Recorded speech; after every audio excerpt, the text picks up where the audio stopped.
name is Sarah Alexander, and I'm the Executive Director of the Maine Organic Farmers and Gardeners Association. And I'm really honored and humbled to be standing up here today with so many of our farmers who have come out to share their story about how they are impacted by the federal funding freezes that we're currently experiencing through the United States Department of Agriculture. Nearly every farmer in the U.S. works with the USDA in some way.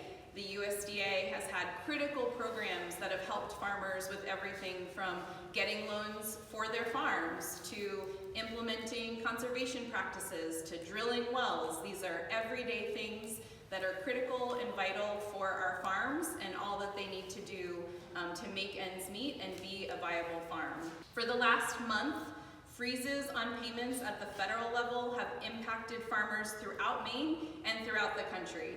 Despite being told that once Secretary Rollins was confirmed that the payments would quickly resume, we're here today to share that our farmers are not receiving their payments. And these are for contracts that have been in effect, some of them for years, for multiple years, where farmers have already laid out the money to make this work happen. They're supposed to get reimbursed for it, and they're not receiving that funding.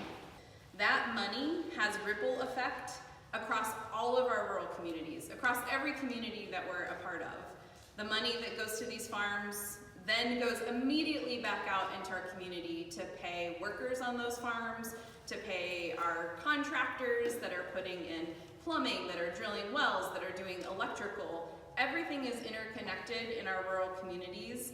And the impact of bringing those tax dollars home, our tax dollars, to invest in the things that we care about in farms that are going to feed us, create the fiber, create the flowers, create all of the things that we want to see here in our local communities that creates a vibrant, rural, and healthy economy. These tax dollars, they're approved by Congress.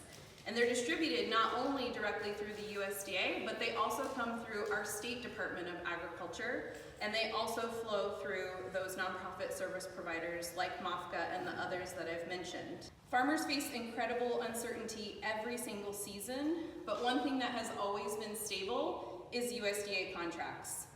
The farmers here today work hard every day, day in and day out, to grow healthy food that feeds our communities. We need them, and I hope that everyone will join us in standing with these farmers and calling on our congressional delegation to ensure that USDA honors these contracts and pays our farmers.